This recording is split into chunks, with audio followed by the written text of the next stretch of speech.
And also, let's turn focus to other updates. India's Unified Payments Interface, or the UPI, a cashless means of digital transaction, just using a QR code, was launched simultaneously on Monday in two neighboring countries, Sri Lanka and Mauritius, by the top leaders of the three countries. Here's a report.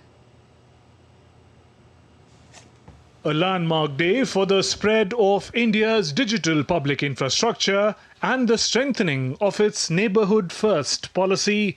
India's Prime Minister Narendra Modi, along with his Mauritian counterpart Pravind Jagannath and Sri Lanka's President Ranil Wickremesinghe, jointly launched India's Unified Payments Interface, or UPI, in the two nations.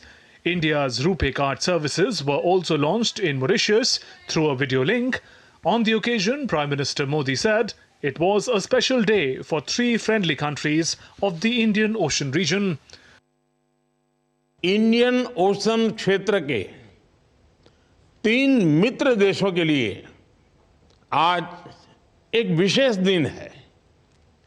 अपने ऐतिहासिक संबंधों को आज हम आधुनिक digital रूप से जोड़ रहे हैं। ये हमारे लोगों के विकास के लिए हमारे कमिटमेंट का प्रमाण है। फिनटेक कनेक्टिविटी के माध्यम से केवल क्रॉस बॉर्डर ट्रांजैक्शंस की ही नहीं, क्रॉस बॉर्डर कनेक्शन को भी बल मिलेगा।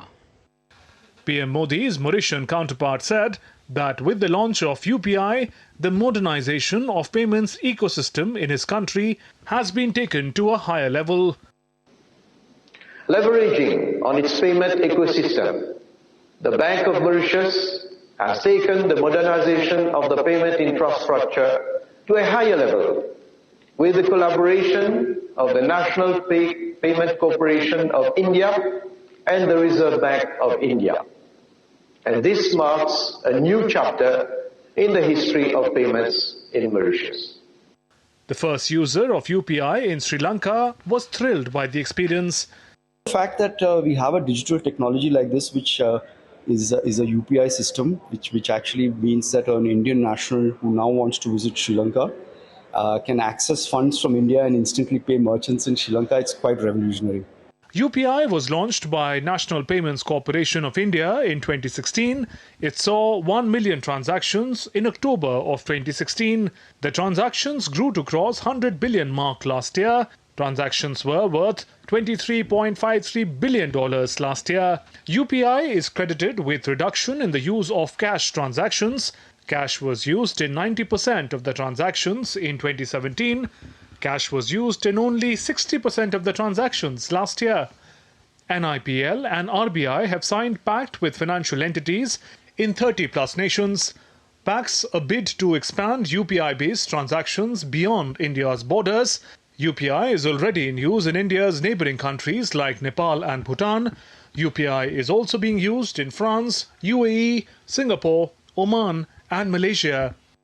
UPI's use on foreign shores also eliminates the use of an intermediary currency like the US dollar by travellers from one country to another and has the potential to reduce conversion fees.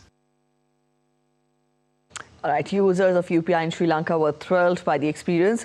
President of Sri Lanka India Society, Kishore Reddy, said that it will boost the economic activities in the island nation. An advantage in terms of using this particular platform would not only save money in the transactional fees on credit cards and other things, but also give a little more spending power to the tourists who come here, and of course the convenience of not carrying hard cash. So there are much more benefits in terms of connectivity of people to people that would also happen with the increase of trade and transactions. So this is something that would benefit Sri Lanka immensely. Chairman of Sri Lanka's National Payment Network, Lanka Pay, Dr. Kenneth De Silva, called it a great achievement by the two countries. It is a great achievement by the two countries and the institutions involved in enabling this payment infrastructure possible. The central banks of India and Sri Lanka, together with the two institutions, the National Payments Corporation of India, plus Lanka Pay, of Sri Lanka have come together to make this ecosystem possible.